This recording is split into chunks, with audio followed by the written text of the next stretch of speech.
All right, class. So continuing on with the chapter on bone. Remember, bone is for helps provide us with structure, helps us with the movement, helps the storage of minerals. So remember all those things. But continuing on, we're going to go into the microscopic structure of bone. So getting sort of to the chemical level and building out from there. Right. So we have bone. Remember, if you see the term osseous, if you see the term osseous, osteocyte, osteoblast, know that refers to bone, right? So bone is made up of inorganic. Remember, inorganic, basically meaning, in this case, meaning minerals, inorganic matrix and an organic matrix, all right? So the inorganic, think of that as not technically alive. Also remember, inorganic is when we have carbon not bound to hydrogen, but these inorganic, we're talking about the minerals, talking about things like calcium. And then we have what we call the organic matrix, which is more of our tissue, sort of the collagen fibers, extracellular matrix. This is carbon bound to hydrogen, makes up our organic matrix. Okay. Right, so the inorganic, so you have this inorganic that sort of weave and work together with bone. Inorganic is going to be primarily calcium. Everybody knows, drink milk. You've heard that before, drink milk, strong bones kind of thing, right? So 85% of our total body calcium is stored in our bones. Also, as you see here, phosphorus. So we have this crystalline structure that gives bone its helps make bone very strong, hydroxyapatite crystal, right? This crystalline structure is one of the hardest substances in the body, strong and resistant, helps that bone be resistant to compression. So pushing this way, you can't, not that you can't, but it's difficult to break bone because of this hydroxyapatite crystal. Right, so it helps bone with its protective and supportive functions. Right. You also have potassium, magnesium, and sodium in the inorganic matrix. Right, so that's like the minerals that are stored in bone. Then you also have what we call the organic matrix, which is known as the osteoid.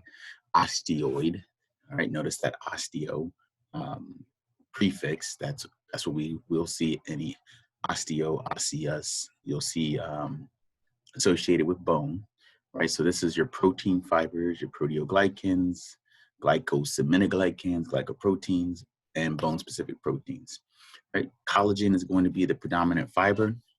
We're going to see collagen also in ligaments and in tendons as well. Collagen is a very predominant protein fiber in different parts of the body, in your skin, your bone, in your tendons, and your ligaments, right?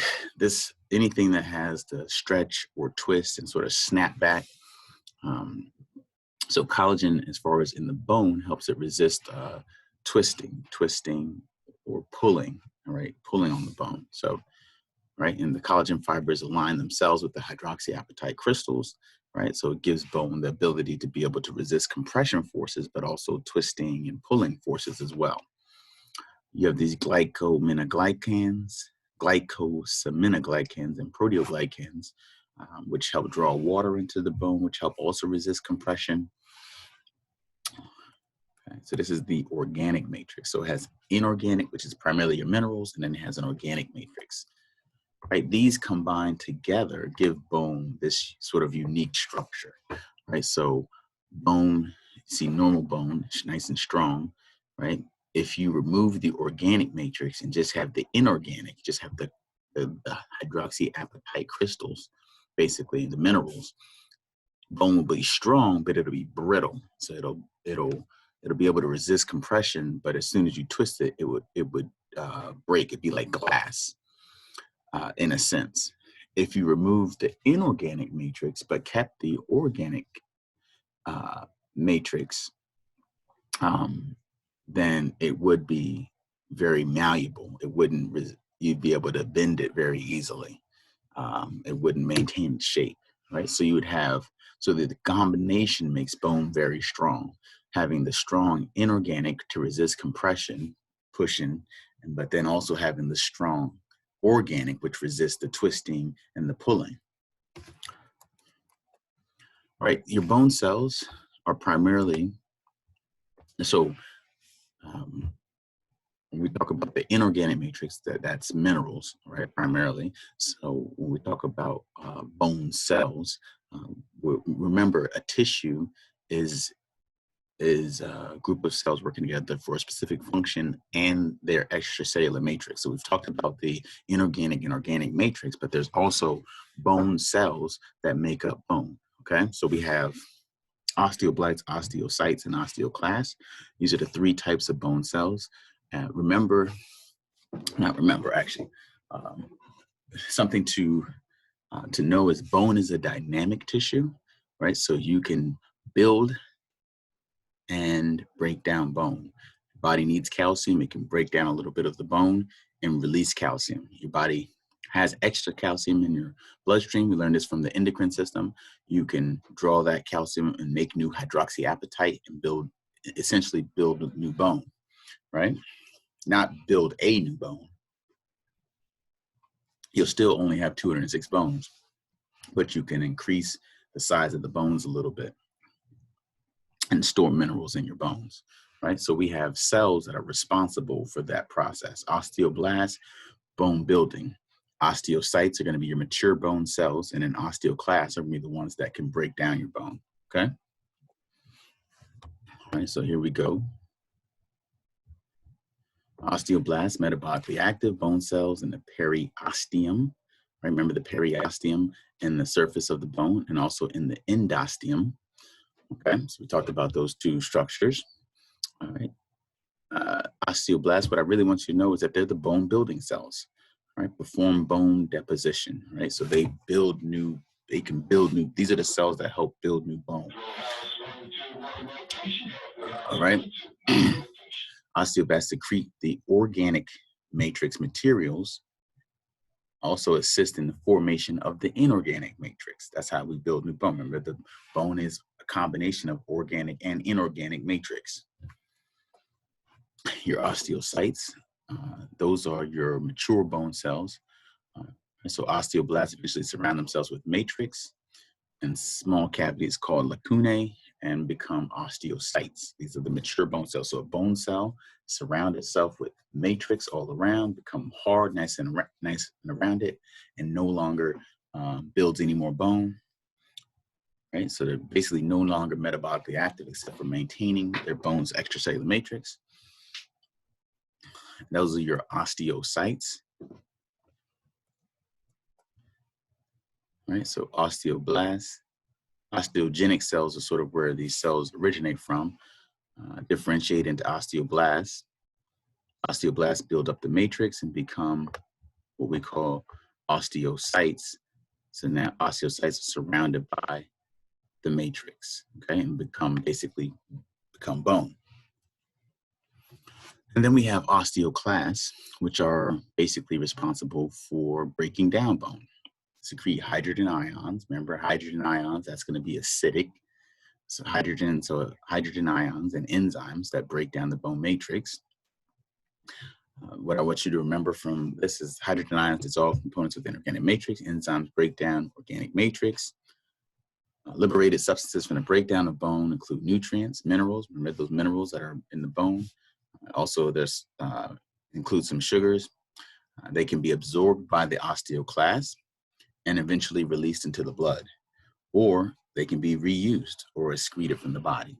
Okay, so we can break down the bone, the organic and inorganic matrix, and use those items. For instance, if your body needs calcium, and you could use that calcium somewhere else in your body.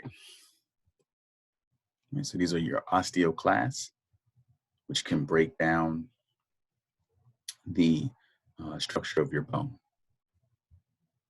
reabsorb, break it down, and then absorb it into its own cytosol, which can then be transported. It can then transport whatever is absorbed into the bloodstream.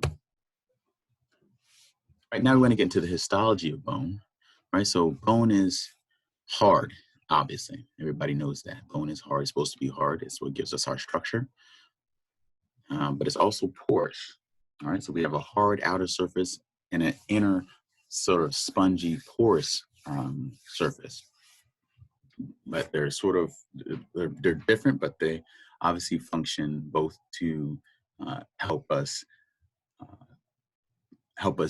maintain our body structure. Right, so the outside of bone is called compact bone. That's the strong outside. So strong outside, softer middle. And we're going to talk about this structure in a little bit more detail. Structure of compact bone has to be able to withstand a great deal of stress, right? So the compressive forces, the compact bone that's the harder bone, all right? So if you look at it microscopically, it resembles, as I said here, a forest of tightly packed trees. Each tree is a unit called an osteon. That's a unit of compact bone, osteon. You'll also see this term Haversian system, but just remember osteon. And then rings of each tree are made up of thin layers of bone called the lamellae. And you kind of see it in this diagram. It's kind of saying it and then looking at it as two different things. You see this sort of these blood vessels, this circular blood vessel. These are osteons. You see like tightly packed trees, they call it. And then the rings of each tree are made up of thin layers of bone called lamellae. These are lamellae, these rings that go around, right? And you see the little blood vessels coming through. All right, so each osteon structure consists of 4 to 20 lamellae. Those are the rings. Layered in ring structures, concentric lamellae. Lamellae range is very stress resistant. If you ever look at they use for bridges, they normally have a slight curve to it. Those curved sort of structures are very resistant to stress. You ever go in the overpass, a lot of times, the old overpasses, they were curved structures. Very strong. And like, as we mentioned, the collagen fibers of neighboring lamellae run in opposite directions, resist twisting and bending. So you have these collagen fibers. So not only do you have these, in the osteon, you have the lamellae circles, but you have the collagen fibers running in opposite directions that helps with the structure of the bone. Then you also have this central canal, like I showed you, that has your blood vessels and your nerve supply. Central canal is your endosteum, lined hole in the center of each osteon. All right, so that's where your blood vessels and nerve supplies are. You see the neighboring lacunae are connected by a network of small passageways called canals, which are called the canaliculi. Right? So we have a connection between different sort of tree structures in the bone, so they can share resources. Different parts of the bone can share resources with each other. All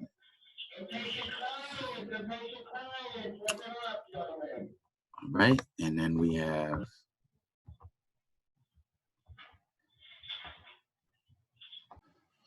and so I want you to remember that this overall osteon structure, this lamellae, this circular structure, there's multiple ones of these with the canal down the middle, blood vessels, nerves. They are connected to each other by the canaliculi. But also remember, these osteons are not permanent structures. Remember, osteoclasts can break down bone, so it can break down these osteons. And we can rebuild them with osteoblasts, all right? So this is, your body can break it down, build it back up, depending on, its needs, its its needs as far as different minerals and vitamins. I mean, different minerals, right? Then we also have, so it just talks about a little bit more the circumferential lamellae, outer inner layers of the lamellae just inside the periosteum, a boundary with spongy bone. Those also add strength. And then we have these perforating canals originating from blood vessels in the periosteum, travel at right angles. These central canals of neighboring osteons connect them to one another. So another way that they're connected. So just know that this bone is, it's designed to resist tension in multiple directions. It's designed to be connected. The different parts are designed to be connected with each other. And with the harder bone, the compact bone is also connected with the softer bone, the spongy bone, which we're going to talk about next. And so that's just showing you the structure of the bone. Central canal, the lacunae with osteocytes, your mature bone cells forming a circle around, your canaliculi, your pathways, your central canal with the blood vessels, the blood vessels connecting horizontally, with your perforating canals, right? Your osteons, which are that's the main structure. Okay, that's your compact bone, that's the hard bone. And then on the inside, we have what we call spongy bone, which is not weight-bearing like compact bone, much less densely packed, not necessarily like the strong bone, but it helps your bone be able to sort of bounce back, resist forces from different directions, and also protects your bone marrow. Right? In the spongy bone, we have this what we call trabeculae, which are struts or ribs of bone covered with endosteum. Right? They're not arranged in these osteons, these strong osteons. They're not arranged like that when you have the softer spongy bone, right? Composed of concentric lamellae with osteocytes and lacunae. Communicate through canaliculi. So it's a little bit different structure, softer bone, organized a little different. Notice you don't see the osteon, you don't see that circular tree structure coming up and down. It's a little organized a lot differently here. You have the osteocytes and sort of just organized, like lined up together. No central perforating canals. They don't have that central canal like the osteon has, the central canal going right down the middle. Supplying blood to the trabeculae, obtain blood from vessels in the bone marrow. So remember that central blood vessel that goes into the bone marrow. That's where they get their blood. And that's your spongy bone, right? So know that you have this compact bone on the outside, superficially, strong structure arranged in these osteons designed to resist against high stresses. Then you also have this spongy bone, not as well organized, not as organized as the compact bone, but able to help your bone sort of bounce back, resist pressures from different positions, not necessarily the strong pressure, but you have to be able to sort of bob and weave a little bit as bone as well, right? And so and also it protects your bone marrow, which is going to be organized a little bit differently. So bone kind of has the best of both worlds. Right? So it's designed, to not only resist your strong pressure, but your twisting and your other pressures as well. Right? And that's the end of section 6.2. Thank you.